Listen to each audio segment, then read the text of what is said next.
सत्ता के गलियारों से, राजनीति अय्यारों से सीधे सच की जमीन पर। स्वागत है आपका सिटीजन वॉइस में, जहां हर खबर सिर्फ दिखाई नहीं जाती बल्कि सवाल भी उठाए जाते हैं। मैं हूं शब और आज हम आपके लिए लेकर आए हैं वो खबरें जो अक्सर पर्दे के पीछे छुपा दी जाती हैं, लेकिन सिटीजन वॉइस में उन्हें सामने लाया जाता है। यहाँ न शोर बिकता है, न सच दबाया जाता है। हर खबर है आम जनता की आवाज और हर रिपोर्ट है जवाबदेही का आईना। तो आइए देखते हैं क्या है आज की खबर। बिहार की राजनीति में नया घमासान शुरू हो गया है। राज्य में सत्ता के समीकरण और आगामी चुनावों को लेकर हाल ही में कई बयान सामने आए, जिसने राजनीतिक तापमान बढ़ा दिया है। खासकर बिहार के मुख्यमंत्री नीतीश कुमार के राज्यसभा चुनाव से जुड़े फैसले ने राजनीतिक गलियारों में हलचल मचा दी। मुख्यमंत्री के इस फैसले को लेकर विपक्ष ने तीखी प्रतिक्रिया दी है और इसी सिलसिले में लालू यादव के बेटे और जनता दल यूनाइटेड के प्रमुख विरोधी नेता तेजस्वी यादव ने पलटवार किया है। तेजस्वी यादव ने नीतीश कुमार के फैसले को लेकर कहा है कि ये निर्णय सिर्फ अपनी राजनीतिक स्थिति को मजबूत करने के लिए माना गया है, जबकि जनता के हितों और बिहार के भविष्य की अनदेखी की गई। उन्होंने आरोप लगाया है कि मुख्यमंत्री अपने दल और सहयोगी पार्टियों के दबाव में आकर निर्णय ले रहे हैं और इससे बिहार की राजनीति में पारदर्शिता पर सवाल उठ रहे हैं। तेजस्वी के इस बयान के बाद राज्य की राजनीति चर्चा और तेज हो गई है। नीचे रखो यार। बिहार का जब चुनाव हुआ, कैमरा ऊपर करो, जो तंत्र मंत्र और जिस हिसाब से पूरी तरीके से धनतंत्र जो है उस चुनाव में लगाया गया, पूरा सिस्टम के खिलाफ हम लोग चुनाव लड़े। और हम लोग ये पहले से कहते थे कि चुनाव में जिस हिसाब से इन लोगों की जीत हुई है, धनतंत्र की जीत हुई है, मशीन तंत्र की जीत हुई है, सब लोग करेगा तो ये एक एक एनडीए के घटक दल सब लोग जानते हैं कि उनकी जीत इस चुनाव में कैसे हुई। अब हम इतना कहना चाहते हैं, जो हम लोगों के सामने जो समाचार आया, नीतीश जी ने भी पोस्ट किया है कि वो जो है सदन जाना चाहते हैं। आप सब लोगों को पता होगा कि हम शुरुआत से ही जो है इस बात को कहते रहे हैं कि चुनाव के बाद जो है नीतीश कुमार जी को भाजपा के लोग मुख्यमंत्री पद पे नहीं रहने देंगे। हमने उस समय भी कहा था कि ये महाराष्ट्र मॉडल जो है रिफाइंड तरीके से बिहार में जो है लागू करेंगे। आज वो बात जो है सच हो रही है और जो जन आकांक्षाएं हैं इस सत्ता परिवर्तन के खिलाफ हैं। सभी लोग जो भी जन भावना लोगों की है इस सत्ता परिवर्तन के खिलाफ है। हम नीतीश जी के साथ कुछ दिन काम भी किए, उप मुख्यमंत्री भी रहे, लेकिन ज्यादातर जो है हम विपक्ष में रहे। हम लोग सब लोग जानते हैं। आप मेरा एक बयान देखिएगा, जब नीतीश कुमार जी जब दोबारा हम डिप्टी सीएम बने, उसके बाद जब दोबारा वो 28 जनवरी 2024 में जब हम लोग को छोड़ के गए थे, तब उनके पास कोई वाजिब वजह भी नहीं थी कि हम लोगों को क्यों छोड़ा था। उस समय भी हम लोगों ने ये कहा था कि भाई बीजेपी जो है जनता दल यूनाइटेड पार्टी को खत्म कर देगी, अब जनता दल यूनाइटेड पार्टी अब बचेगी नहीं। हमारी पूरी सहानुभूति नीतीश कुमार जी के प्रति है। चुनाव में भी हमने उनके खिलाफ कुछ नहीं कहा और चुनाव के दौरान भी घूम घूम के ये बात हम कहते थे कि भाई नीतीश जी को तो घोड़ी पे चढ़ाया है दूल्हा बना करके, लेकिन फेड़ा किसी और के साथ दिला रहा है। यही सच्चाई है और बीजेपी नहीं चाहती है कि कोई ओबीसी समाज, अति पिछड़ा समाज, दलित आदिवासी समाज जो लीडर है या सामाजिक न्याय की जो बात करता है, धर्मनिरपेक्षता की जो बात करता है, उसको ये भाजपा के लोग टिकने नहीं देना चाहते हैं।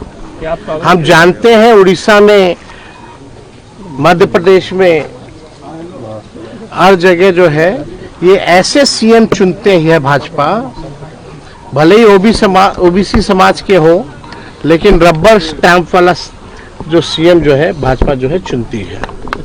यानी हम पहले भी कहते रहे हैं कि भाई पूरी तरीके से भाजपा ने हाईजैक नीतीश कुमार जी को कर लिया। आज वो बात जो है साबित हो गई।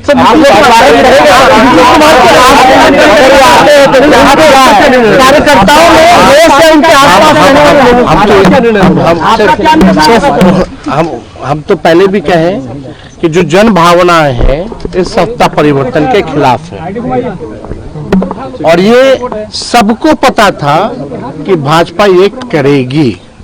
और भाजपा जिस जिस सहयोगी दलों के साथ रही है, सबसे पहले अपने सहयोगी दलों को खत्म करती रही है। चाहे तमिलनाडु में AIADMK हो, शिवसेना हो, महाराष्ट्र में अकाली दल हो, या बीच में आपकी महबूबा जी थी, उनकी पार्टी, आपके चौटाला जी की पार्टी। तो कहीं भी आप देखिएगा, नॉर्थ ईस्ट वेस्ट साउथ चले जाइए, भाजपा जो है पूरी तरीके से RSS का एजेंडा जो है वो लागू करना चाहती है। और चुनाव को तो पहले ही जिस मशीनरी के साथ, धन तंत्र के साथ, मशीन तंत्र के साथ ये लोग चुनाव पूरे सिस्टम को कॉम्प्रोमाइज करके बीजेपी का इलेक्शन कमीशन को सेल बना करके जो है, समझिए कि इलेक्शन कमीशन सेल बन जाता है बीजेपी का हर चुनाव में, पूरा दुरुपयोग करके लोकतंत्र को खत्म कर दिया है।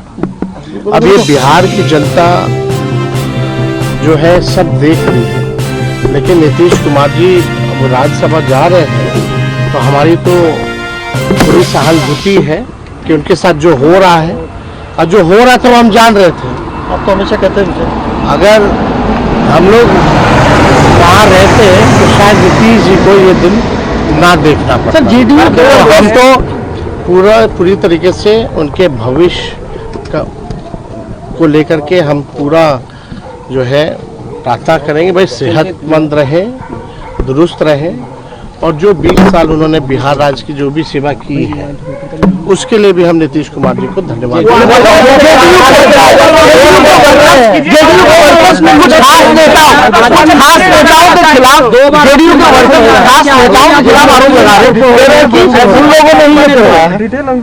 देखिए, आप सब लोग जान रहे हैं कि कौन लोग हैं वो लोग, कौन अधिकारी है, कौन मंत्री है, और कौन केंद्र में है, कौन बिहार में है।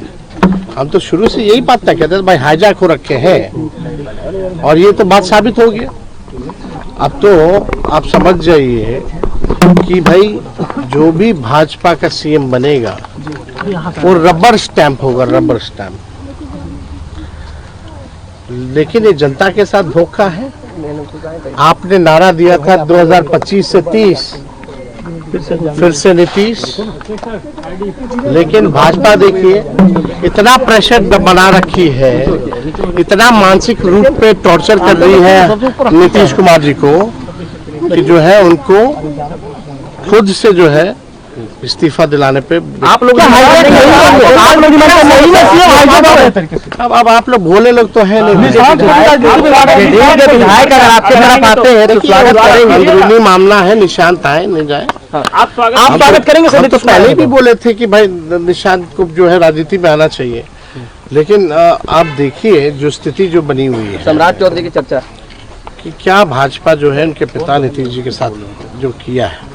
एक बात तो तय है कि भाजपा नहीं चाहती कि जनता दल यूनाइटेड पार्टी जो है पार्टी के रूप में रहे, बल्कि उसको खत्म करना। आप नीतीश कुमार का स्वागत आपके यहाँ से आप भी जान रहे कि जदयू में ऐसे जो लोग हैं जो भाजपा से मिले हुए हैं, वो तो सबसे पहले चाहती कि जनता दल यूनाइटेड खत्म हो।